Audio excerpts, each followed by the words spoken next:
आज सत्ता में सबसे पहले उन 1,30,00,000 हिंदुओं की आवाज उठाएंगे जो बांग्लादेश में जबरदस्त दहशत में हैं। उन पर हमले किए जा रहे हैं, उनके घर जलाए जा रहे हैं, दुकान से मंदिर तक कट्टरपंथियों का कहर टूट रहा है और हिंदुओं की सुनने वाला वहां कोई नहीं है। फिर आपको ये भी दिखाएंगे हिंदुओं पर हो रहे इस अत्याचार को लेकर कैसे अब भारत सरकार अलर्ट मोड में आ गई है। आज संसद में विदेश मंत्री एस जयशंकर ने बांग्लादेश में हिंदुओं के हालात से लेकर भारत में मौजूद शेख हसीना तक बड़ी जानकारी दी है। हालांकि शेख हसीना का अगला ठिकाना क्या होगा, इस पर सस्पेंस बरकरार है, क्योंकि ब्रिटेन ने पहले ही शेख हसीना को शरण देने पर ठंडा रुख अपनाया है। अब अमेरिका ने भी शेख हसीना का वीजा रद्द कर दिया है।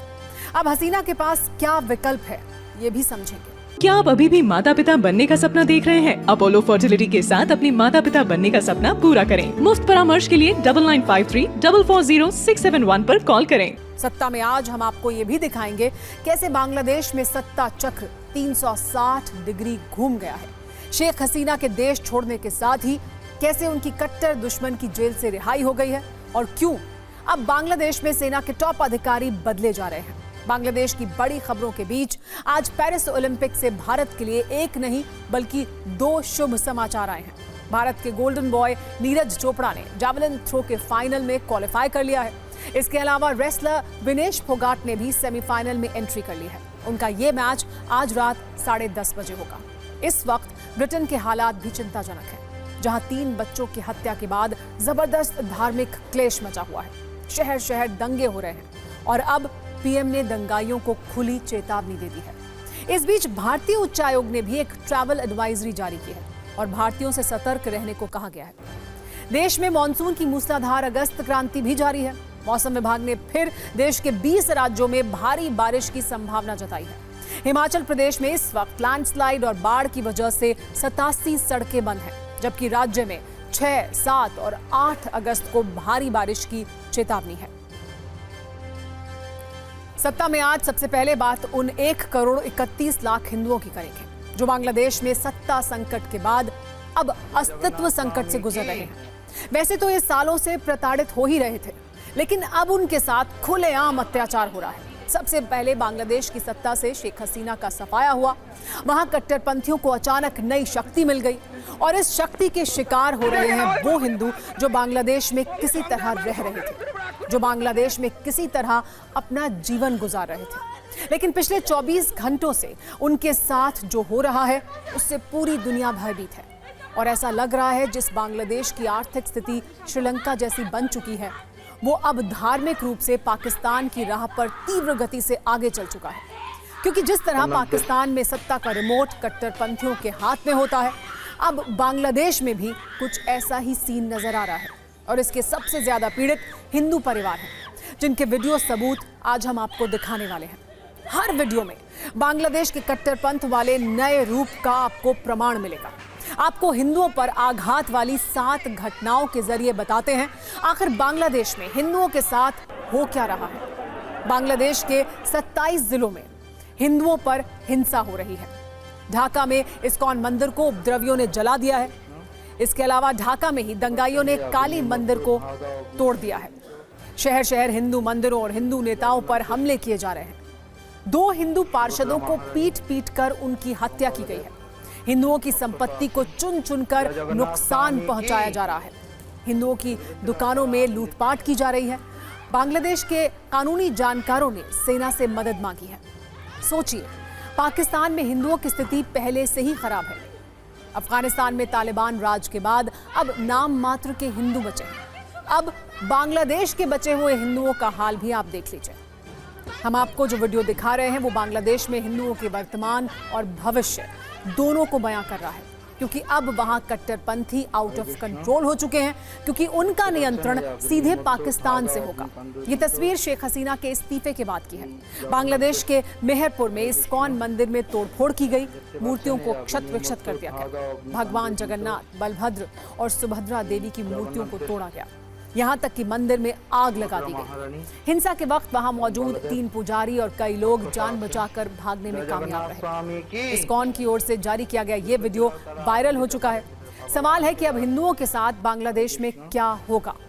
सवाल तो ये भी है कि जिन कट्टरपंथियों ने बांग्लादेश का निर्माण करने वाले शेख मुजीबुर रहमान की मूर्तियों को नहीं छोड़ा, वो हिंदुओं के साथ कैसा बर्ताव करेंगे? उनसे अच्छे व्यवहार की उम्मीद किस आधार पर की जा सकती है? बांग्लादेश में विरोध प्रदर्शन करने वाले, हंगामा करने वाले, हिंदुओं पर हमले करने वाले ज्यादातर युवा हैं। वो युवा जिनके दिमाग में न सिर्फ शेख हसीना सरकार बल्कि हिंदुओं के खिलाफ भी नफरत का जहर भरा गया है। ऐसी स्थिति में बांग्लादेशी हिंदुओं के लिए चिंता और भी बड़ी हो जाती है। बांग्लादेश से जो वीडियो आ रहे हैं उनमें हिंदुओं के लिए डर और दहशत वाले निशान मौजूद हैं। वहां अब हिंदुओं के लिए सुरक्षित जगह कोई नहीं बची है। कट्टरपंथियों की टोली कैसे काली मंदिर में पहुंचकर तोड़फोड़ करने लगी, आप भी देखिए। ये वीडियो बांग्लादेश के कांडीपारा जिले का है, जहां काली मंदिर पर अचानक उपद्रवियों ने हमला किया। मंदिर में रखी मूर्तियों को तोड़ दिया और उन्हें बाहर फेंक दिया गया। मंदिर का गेट भी नष्ट कर दिया।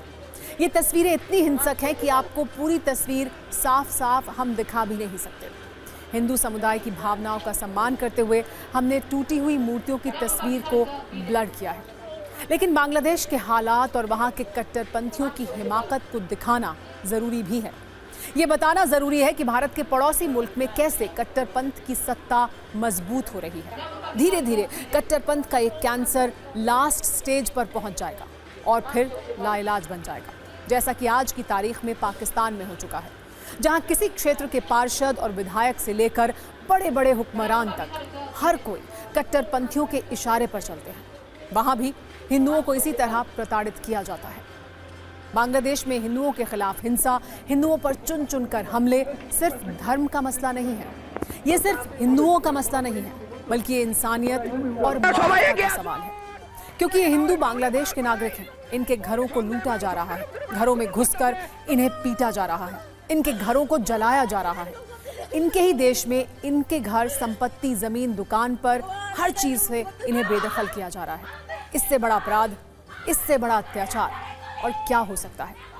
बांग्लादेश से आया ये अगला वीडियो इसी अपराध और अत्याचार को बयां कर रहा है। बांग्लादेश में हिंदू परिवार इस समय दहशत में है। ढाका में कई इलाकों में उनके घरों को बर्बाद कर दिया गया है। इन हमलों का वीडियो सामने आया है। इस वीडियो में कट्टरपंथी उपद्रवी हिंदू अल्पसंख्यकों के घरों के दरवाजे तोड़ रहे हैं और घर में मौजूद लोगों को धमकी दे रहे हैं। देखिए कैसे दंगाई घरों में मौजूद लोगों को हाथ पकड़कर घर से बाहर निकालते हैं। डरी सहमी महिलाएं रोते हुए अपने दर्द को बयां करती हुई दिख रही हैं। कट्टरपंथियों के सामने पीड़ित हिंदुओं के शब्द सुनिए और उनकी पीड़ा का अंदाजा लगाइए।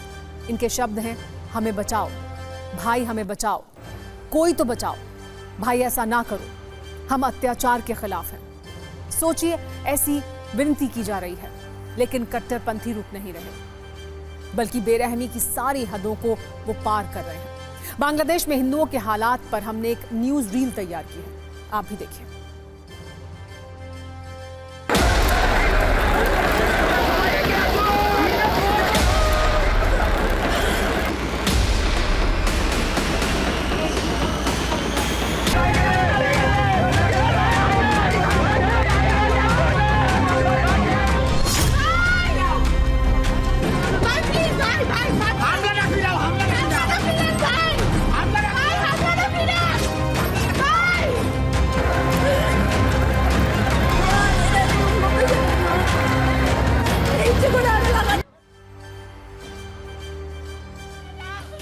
बांग्लादेश में हिंदुओं के साथ हो रहे अत्याचार पर भारत सरकार की भी नजर है।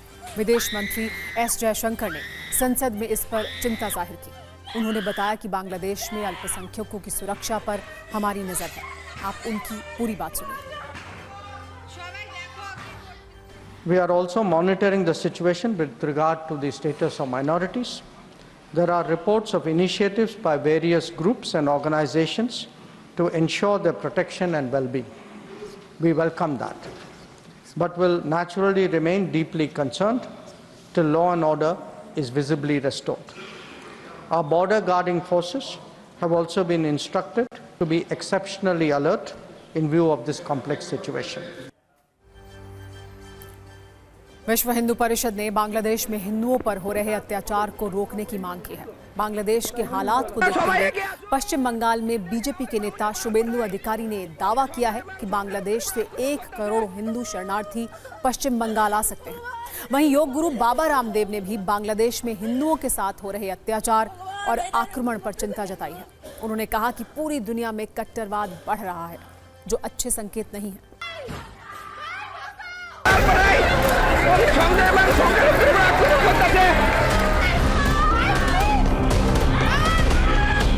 क्या हुआ है 1947 में, 1971 में क्या हुआ, आज भी वही हो रहा है। आज भी हो रहा है। माइनॉरिटीज हिंदूज के ऊपर अत्याचार, टेम्पल के ऊपर हमला, ये हो रहा है, चुन चुन के कर रहा है।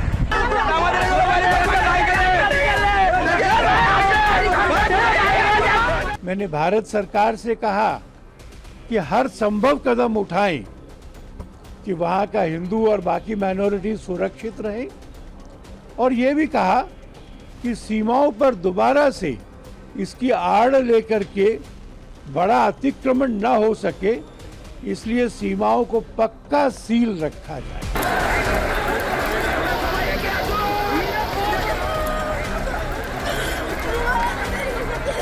हमारे हिंदू भाइयों पर किसी भी प्रकार की कोई क्रूरता, अत्याचार, जुल्म, जातीय ना हो।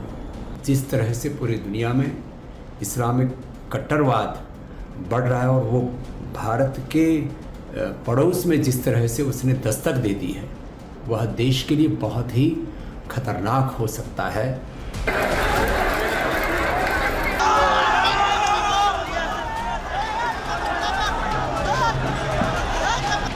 बांग्लादेश में 10% के लगभग हमारे हिंदू बंधु भी रहते हैं, उनकी भी सुरक्षा आवश्यक है। आज आपको बांग्लादेश में हिंदुओं पर अत्याचार का इतिहास भी जानना चाहिए। आपको ये जानना चाहिए कि कैसे बांग्लादेश में हिंदू हमेशा से प्रताड़ित रहे हैं। उनके साथ अत्याचार, मारपीट, हिंसा होती रही है। साल 1971 में पाकिस्तान से अलग होकर बांग्लादेश अस्तित्व में आया था। 4 नवंबर 1972 को अपनाए गए संविधान में बांग्लादेश ने खुद को एक धर्मनिरपेक्ष, समाजवादी और लोकतांत्रिक देश घोषित किया था। लेकिन ऐसा ज्यादा समय तक नहीं चल पाया। सिर्फ 16 वर्षों में 7 जून 1988 को बांग्लादेश ने संविधान में बदलाव करके खुद को इस्लामी राष्ट्र घोषित कर दिया। इस बीच लगातार वहां हिंदुओं पर हमले होते रहे। इसका परिणाम ये हुआ कि बांग्लादेश में हिंदुओं की आबादी तेजी से घटी। साल 1951 में बांग्लादेश तो नहीं था, लेकिन उस क्षेत्र में हिंदुओं की आबादी 22% थी। साल 2011 में ये घटकर 10% रह गई। इस साल अनुमानित ये आबादी सिर्फ 8.5% है। 6 दशक में बांग्लादेश में हिंदू 13.5% कम हो गए। अब इस 8.5% हिंदू पर भी अस्तित्व का खतरा है, क्योंकि वर्षों से बड़ी संख्या में हिंदुओं का नरसंहार किया गया, उनका धर्म परिवर्तन कराया गया। डर और दहशत की वजह से लगातार हिंदू परिवार पलायन भी करते रहे हैं।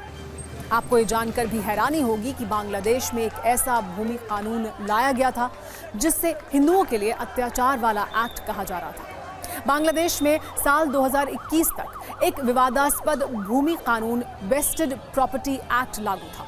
इसके तहत सरकार के पास ये अधिकार था कि वो दुश्मन संपत्ति को अपने कब्जे में ले सकती है।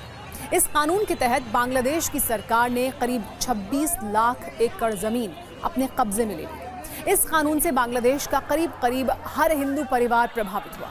एक बार जब सरकार जमीन अपने कब्जे में ले लेती थी, तब राजनीतिक लोग अपने प्रभाव का इस्तेमाल कर उस जमीन को खुद हथिया लेते थे। इस कानून को लेकर जब काफी विवाद हुआ तो इसमें बदलाव किया गया और बदलावों के बावजूद कानून को थोड़ा सॉफ्ट बनाए रखा गया।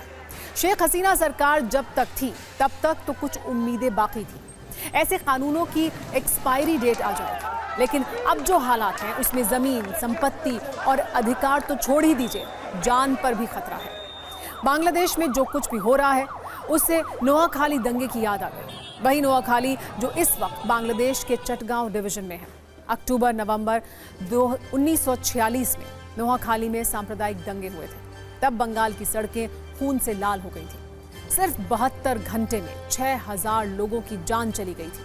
ये उसी नोहा खालू की कहानी है जिसे महात्मा गांधी ने कभी शमशान कहा था। भारत की आजादी से ठीक पहले हुए इस दंगे की जड़ में भी पाकिस्तान था। कहा जाता है कि जब मोहम्मद अली जिन्ना ने पाकिस्तान बनाने की आखिरी हद तक पहुंचकर डायरेक्ट एक्शन की घोषणा की थी, इसके बाद दंगे भड़कने शुरू हो गए थे। मुस्लिम बाहुल नोआखाली जिले में हिंदुओं का कत्लेआम हुआ था। 1 लाख से अधिक लोग बेघर हो गए थे। इसे ग्रेट कोलकाता किलिंग भी कहा जाता है। अब बांग्लादेश के 27 जिलों में पिछले 48 घंटों से यही हो रहा है। हिंदुओं को विशेष तौर पर टारगेट किया जा रहा है। ये सब कुछ हो रहा है जमाते इस्लामी के सौजन्य से। जाहिर है इस अत्याचार का निर्देशक, स्क्रिप्ट राइटर और मास्टरमाइंड पाकिस्तान है। बांग्लादेश में कट्टरपंथी सिर्फ हिंदुओं के दुश्मन नहीं है, सिर्फ मानवता और इंसानियत के दुश्मन नहीं है, बल्कि उन्हें देश की संस्कृति से भी कोई मतलब नहीं है, ना ही इसकी कीमत का उन्हें कोई अंदाजा है। ये समझने के लिए आपको आज का एक और वीडियो दिखाते हैं जो ढाका से आया है। यहाँ इंदिरा गांधी सांस्कृतिक केंद्र में उपद्रवियों ने आग लगा दी और उसके बाद लूटपाट भी की। बांग्लादेश में बिगड़ते हालात और हिंदुओं पर हमले को लेकर भारत में भी तीखी प्रतिक्रियाएं देखने को मिल रही हैं।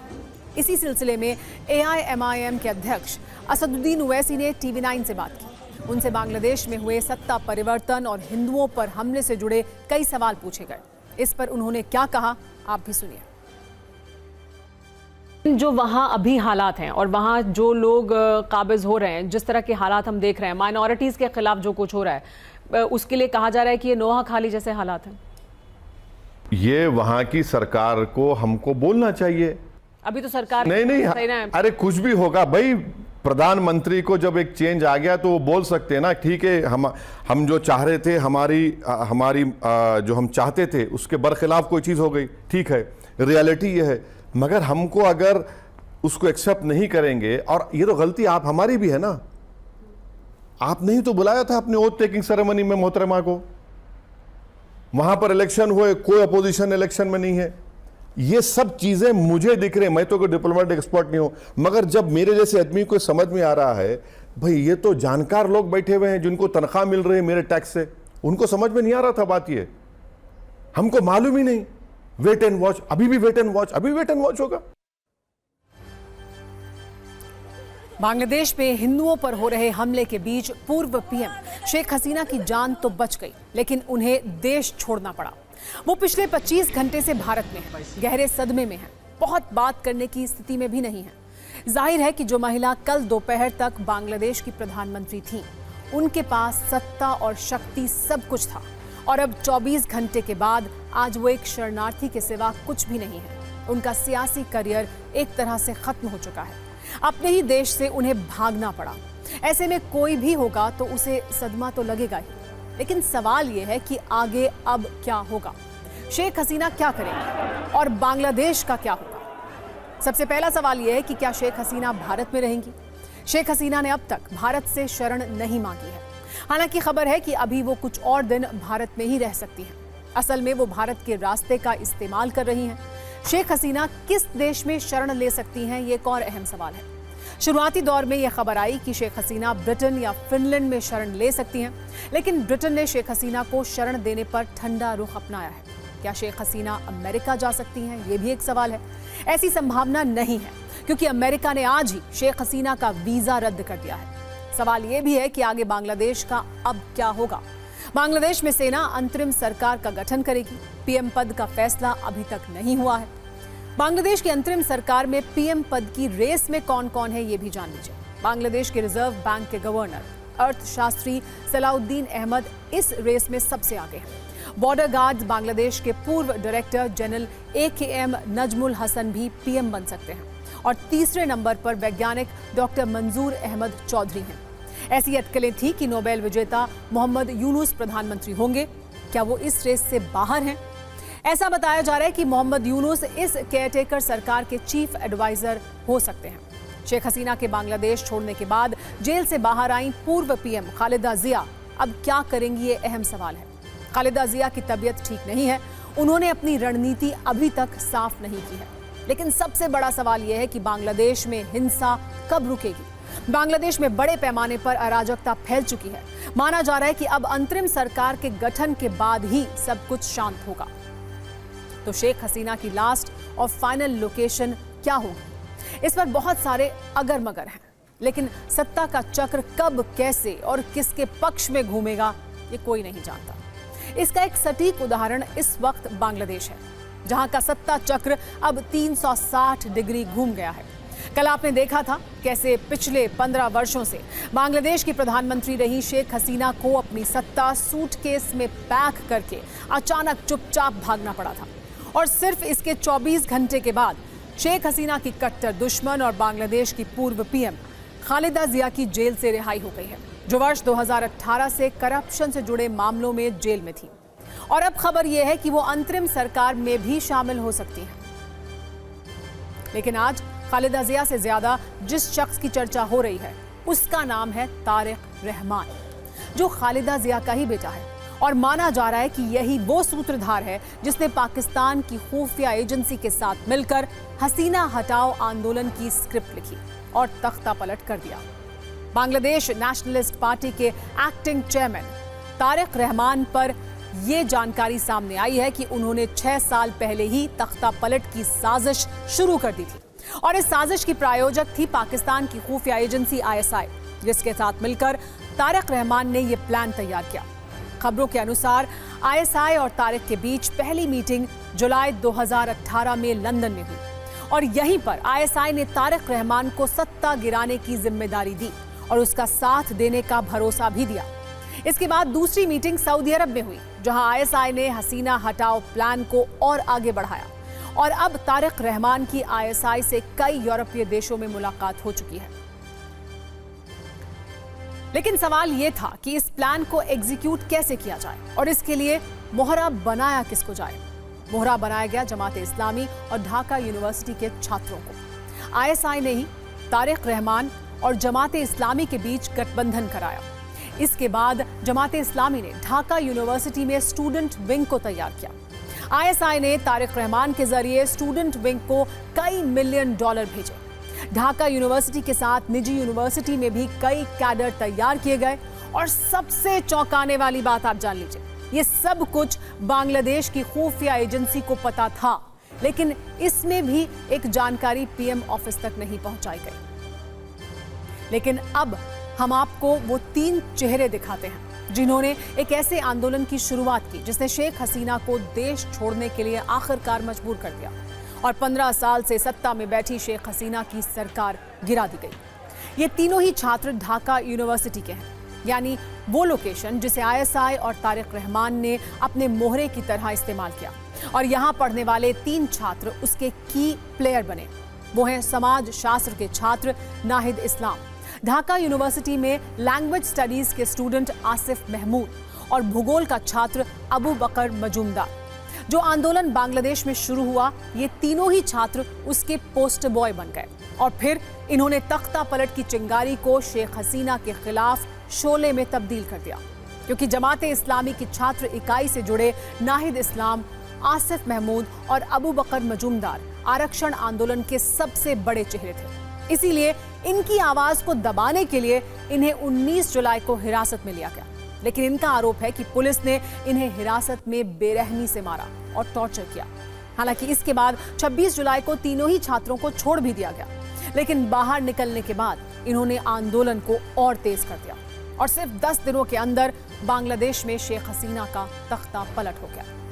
यानी ISI, तारिक रहमान और जमाते इस्लामी ने मिलकर शेख हसीना की सत्ता को उखाड़ दिया।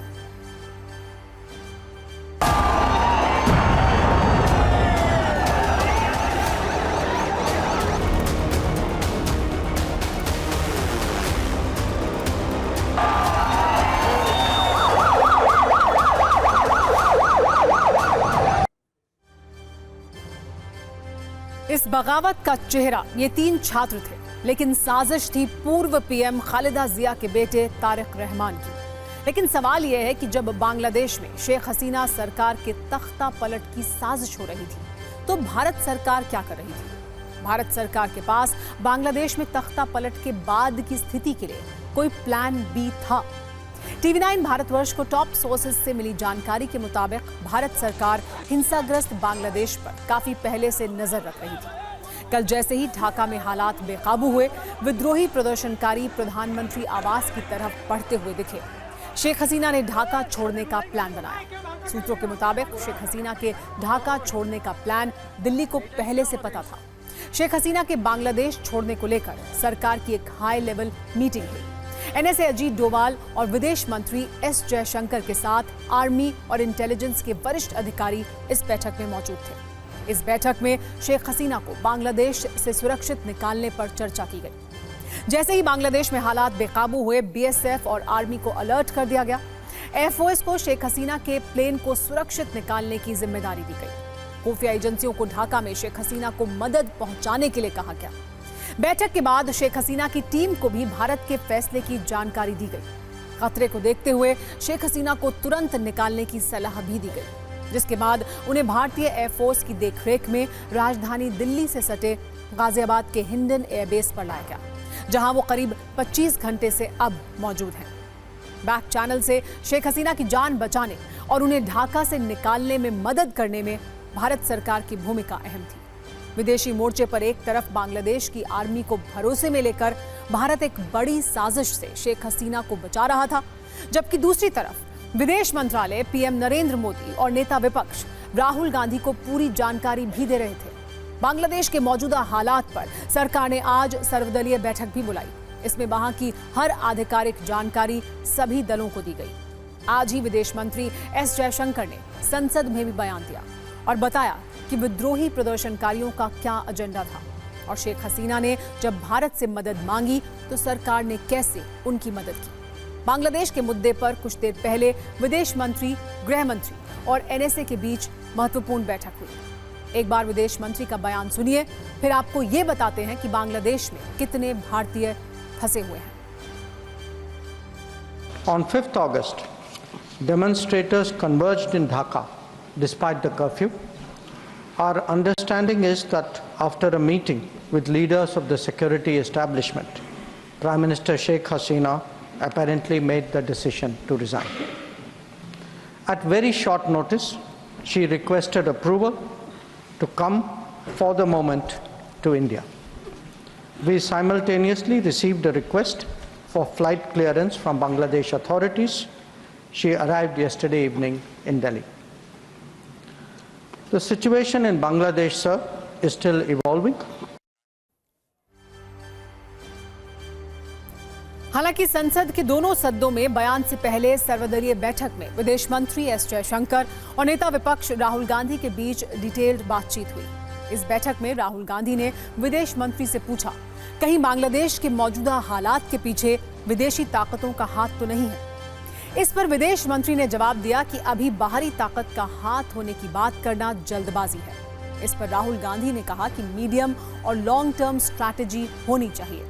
एस जयशंकर ने जवाब दिया कि अभी स्थिति बहुत तेजी से और लगातार बदल रही है। हालांकि इस सब के अलावा एस जयशंकर ने साफ किया कि सरकार बांग्लादेश की सेना के टच में है। सर्वदलीय बैठक में सभी दलों ने सरकार से वहां फंसे भारतीय समुदाय के लोगों की जानमाल की सुरक्षा सुनिश्चित करने की मांग की। वैसे विदेश मंत्री ने बताया है कि बांग्लादेश में कुल 19,000 भारतीय थे। एडवाइजरी के बाद 9,000 भारतीय वापस देश लौट चुके हैं। करीब 10,000 भारतीय अभी भी बांग्लादेश में हैं। सरकार का कहना है कि स्थिति ऐसी नहीं है कि वहां से भारतीयों को निकालने की जरूरत पड़े।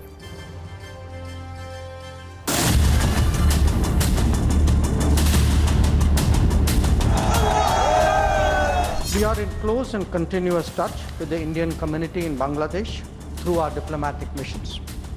There are an estimated 19,000 Indian nationals there, of which about 9,000 are students. The bulk of the students, however, have already returned to India in the month of July. In terms of our diplomatic presence, in addition to the High Commission in Dhaka, we have assistant High Commissions in Chittagong, Rajshahi, Khulna and Sylhet. It is our expectation that the host government will provide the required security protection for these establishments.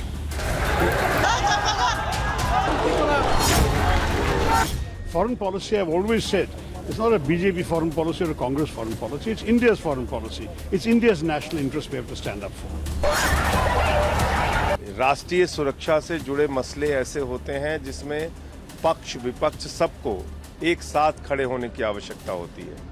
विदेश मंत्री जी ने अपना बयान जो सदन में रखा उस पर हम लोगों ने कोई क्वेरी नहीं की, ये मानते हुए कि देश की सरकार और विदेश मंत्री जो हालात के बारे में बता रहे हैं वो एक सही जानकारी दे रहे होंगे।